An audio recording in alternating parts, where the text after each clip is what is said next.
Marco Rubio.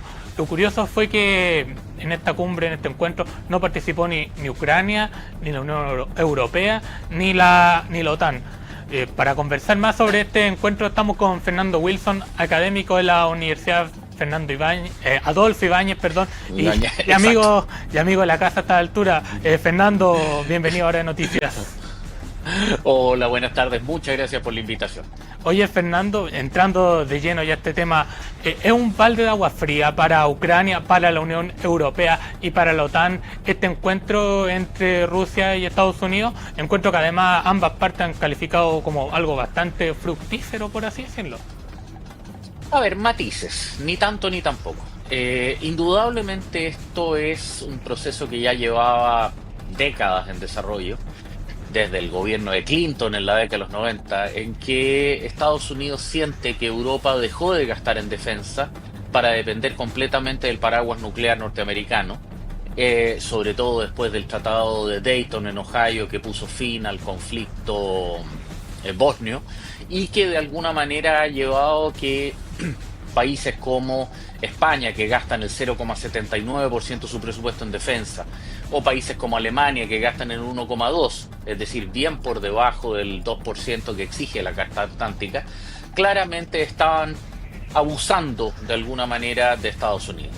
La forma, sin embargo, a través de la cual Trump y el vicepresidente J.D. Vance han llevado a cabo este proceso, no ha tenido la delicadeza necesaria para preservar la relación con aliados ideológicos de décadas, digamos, de los Estados Unidos. Y por lo tanto, aquí esto es un tema más bien de formas que de fondo. Europa tiene el dinero, tiene los recursos, tiene la tecnología para poder pagar su propia defensa. Y ahora seguramente lo va a hacer, pero lo va a hacer humillada, lo va a hacer molesta. Y aquí hay un elemento que es crítico. Trump va a durar 4 años. Estados Unidos va a durar mucho más que él. Y el próximo presidente de Estados Unidos, que va a tratar de recuperar las relaciones estratégicas con Europa, va a enfrentar un escenario mucho más hostil y que, como pude conversar con un profesor británico, Estados Unidos acaba de revelarse como unreliable, poco confiable. Y para que un británico diga una cosa así, tiene que haber un gran fondo. Ahora, sobre la reunión específica en Riyadh, nuevamente, el ministro Lavrov salió diciendo que no nos fue mal, pero claramente hay una serie de elementos que van a tener que ser negociados con posterioridad. Y finalmente aquí hay una gran diferencia, que es que Estados Unidos no es combatiente, Ucrania sí, y si es que se amenaza con cortar la ayuda, le generan un escenario perfecto para que Europa pueda recuperar seriedad internacional, conduciéndose de forma autónoma y dejando de alguna forma a Trump en seco. ¿Por qué digo esto? Porque esto es un error común que Trump ya ha cometido, tanto en su gobierno anterior como en este, respecto a procesos como, por ejemplo, respecto a Groenlandia, a Dinamarca, la intervención o las operaciones en Libia, en el norte de Irak, en Siria. El intento de desarticulación del programa nuclear iraní y coreano del norte, ninguno de los cuales fue un éxito. Recordemos que originalmente hablaba de mi querido amigo Kim, my dear friend Kim, refiriéndose a Kim Jong-un, y terminó después tratándolo de Rocketman, precisamente cuando Kim Jong-un no estuvo dispuesto a seguir sus directrices. Oye, de Fernando, alguna manera, una de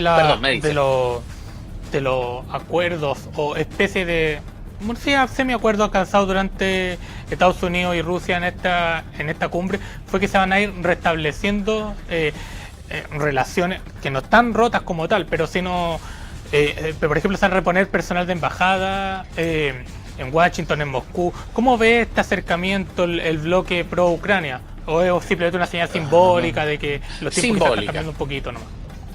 A ver, el cambio real va a venir cuando Estados Unidos amenace con suspender ayuda militar o ayuda económica. Y sobre todo ayuda militar en términos de capacidad de manufactura y en específico de municiones de tipos determinados. Misiles del sistema Patriot, artillería de 155 milímetros, algunos sistemas de guerra electrónica, los famosos terminales Starlink liberados que entregó en su momento Elon Musk. Porque en términos estrictos de dinero, la Unión Europea también puede cubrirlo. El problema desde hace más de un año y medio es que en este minuto Ucrania dinero tiene, pero Occidente ha perdido la capacidad de fabricar los insumos necesarios para la conducción de operaciones militares de intensidad mediana a largo plazo, es decir, municiones, repuestos, vehículos, material de combate. Oye, bueno, todo esto preliminar, pero por ejemplo, tras la reunión Marco Rubio dijo que van a buscar establecer una paz duradera en Ucrania. ¿Cuál sería el mecanismo más efectivo para concretar esta supuesta paz? A ver, primero que nada tiene que haber una fuerza de paz que separe la frontera rusa de la ucraniana. Un mecanismo que se considera probable es lo que se llama el sistema coreano, es decir, de la misma forma que desde 1953, 1956 Corea del Norte está separada de Corea del Sur por la zona desmilitarizada, que es una línea de tregua por cuanto ambos países llevan negociando una paz definitiva desde esas fechas hasta ahora sin éxito. Se reúnen una vez cada mes, el primer lunes de cada mes en la ciudad fronteriza de Panmunjom, donde al final del día se leen rituales, digamos, de descalificación mutua y simplemente todo eso persiste. Eso le permite a ambos bandos mantener la ficción de que no han sido derrotados y tampoco son ganadores. Es decir, en este caso Putin podría continuar reclamando que puede conseguir la victoria y Zelensky podría decir que no ha cedido el control del Donbass y de la península de Crimea. Pero eso tiene que ser garantizado, perdón, eso es que esto es importante, sí. Eso tiene que ser garantizado por alguien y particularmente se especula de 3 brigadas de ejércitos de la OTAN. Eso es algo que Rusia se está negando en este momento. ¿Sería una forma efectiva, por ejemplo, de desplegar quizás fuerzas rusas junto con algún combinado de la OTAN, por ejemplo? A ver, es que los rusos no podrían ser parte porque son contendores, son combatientes en esto. También tendría... o de algún país quizás neutral, por ejemplo, quizás India, por ejemplo, quizás algún país de este podría estilo. Podría ser India, podría ser Pakistán, podría ser China. Brasil quizás. Podría, exacto, digamos, es que es difícil que Brasil intervenga porque ahí quizás quedaría demasiado amarrado a los BRICS, que es un grupo en el cual Rusia tiene un grado de control que a Lula no le gusta recordar, pero es un hecho concreto. Entonces, en ese esquema, Europa y la NATO en particular no va a aceptar no tener fuerzas presentes. Oye, Sergei Lavrov dijo que Rusia no va a devolver ni un centímetro de lo conquistado. ¿Se ve una Rusia fuerte en estas negociaciones o es una imagen simplemente que se busca proyectar como propaganda? Porque esto lo hablamos la semana pasada, Rusia ha ido ganando terreno en algunos frentes y quizás eso ha envalentonado a Moscú. Sí, pero los ucranianos tienen el control del enclave de Kursk, por lo tanto tienen un objeto de intercambio que no lo van a ceder a cambio de nada.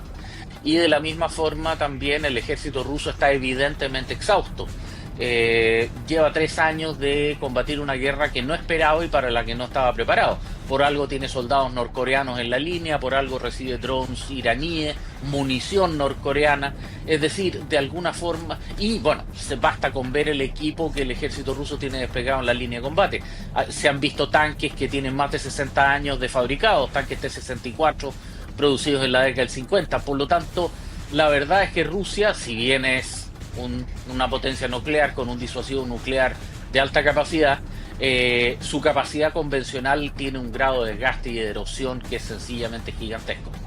Oye, en paralelo a la reunión que se hizo en Riad, los europeos también se reunieron y no causó tanto impacto a nivel global la reunión que tuvieron, por ejemplo, Keir Starmer, Meloni, Macron. No llamó tanto la atención, pasó un poco desapercibida. ¿Europa está alicaída? Porque a mí me da la sensación de que Europa es como ese león viejo al cual ya no se le presta mucha atención. A ver, en términos estrictos hay que ver dónde se le prestó atención a la reunión y dónde no. En los medios dedicados a estudios en términos de seguridad internacional, geopolítica y defensa, tuvo mucha cobertura, hubo declaraciones extremadamente duras y hubo planteamientos también de carácter taxativo. Las declaraciones de Macron, las declaraciones de Starmer, las declaraciones de Scholz, pese a que va a entregar el poder en los próximos días. Recordemos que el próximo fin de semana se producen las elecciones en Alemania. todos parecen indicar que hay una voluntad europea bastante fuerte. Y es que aquí hay uno de los elementos fundamentales que el propio Maquiavelo nos recuerda en El Príncipe. Tú no necesitas humillar a tu contraparte para conseguir lo que quieres. Lo que está haciendo Trump y lo que está haciendo Putin es humillar a Europa. Y Europa no va a olvidar eso porque tiene mucha experiencia en cómo manejar esta situación. Y no vaya a ser que Trump, tratando de imponer una solución de paz, termine generando un conflicto en el que pierda capacidades de influencia reales. Oye, tras esta reunión que sostuvo Moscú con Washington, Zelensky habló y dijo que él cree que Estados Unidos ya no le va a dar su apoyo, por ejemplo, para ingresar a la OTAN, y también cree que otros países de la OTAN como Hungría, Eslovaquia, tampoco le van a dar su apoyo. ¿Ya con esto comienza a desmoronarse la aspiración de Kiev para unirse a este bloque? A ver, lo que pasa es que eso es una quimera, porque para todos los efectos prácticos Kiev es de la OTAN hoy día. Recibe inteligencia, recibe material, entrena a su personal. O sea, lo que le falta es el diploma para colgar en la pared, digamos, pero en términos estrictos tiene los grados de relación que son tremendos. Las declaraciones de Zelensky tienen que leerse más bien como un acto de rechazo o más bien de prescindencia y autonomización de Estados Unidos. Lo que está diciendo es, ya, ok, perfecto, Trump no me va a permitir. Eslovaquia y Hungría, que a su vez sus liderazgos tienen cercanía con Putin, no me van a permitir entrar a la OTAN. Ya, perfecto, ok. No me presionen con eso, ya lo indexé. Y por lo tanto lo que está comenzando a demostrar esto es que probablemente Zelensky ya está teniendo reuniones con liderazgos europeos que están comenzando a construir un sistema de apoyo permanente a Ucrania que altere las condiciones. Puede, por ejemplo, que si no le pueden entregar los volúmenes de munición de artillería o de misiles Patriot que estaba entregando Estados Unidos, sí le den permiso a Ucrania para que utilice armas europeas en ataques a el hinterland o la profundidad estratégica rusa. Es decir, pueden haber variaciones de las reglas de enfrentamiento para compensar las menores entregas de armamento. La verdad es que alternativas hay muchas. Recordemos que Rusia lleva bombardeando Ucrania con misiles crucero para destruir su grilla eléctrica desde prácticamente el inicio de la guerra, una vez que quedó claro que no iba a poder derrotarlo rápidamente. Ucrania hasta ahora se ha refrenado en usar misiles cruceros franceses Scalp o británicos Storm Shadow para producir ataques en las profundidades estratégicas de Rusia. Esta podría ser una ocasión a través de la cual pudiera conseguir permiso para emplear ese tipo de circunstancias. Y finalmente está, reitero, el control del enclave de Kursk, que si bien es geográficamente muy menor al territorio que ha conquistado Rusia, está allí y existe. Y de la misma forma que en Gaza se intercambia un rehén por docenas de guerrilleros o de terroristas de Hamas, bueno, en este caso probablemente los ucranianos van a exigir tasas de intercambio equivalentes, digamos, desproporcionadas a su favor, del territorio que controlan de Rusia en el Oblast de Kursk a cambio de territorio del Donbass. Al parecer, un conflicto que aún tiene para largo aliento. Fernando Wilson, muchas gracias por estar nuevamente en Hora de Noticias. Por favor, e insistir que no solamente, incluso si llega a un armisticio, una tregua, la sangre ha llegado al río y el nivel de odio que existe entre ambas naciones es tan permanente que está garantizada la continuidad de esta grieta geopolítica de manera permanente. Bueno, es una tristeza y una pena decirlo así. Sin duda un conflicto que va a marcar a esta generación de europeos en general. Fernando, muchas gracias por estar en Hora de Noticias y nosotros vamos a un alto comerciales y seguimos aquí con más informaciones.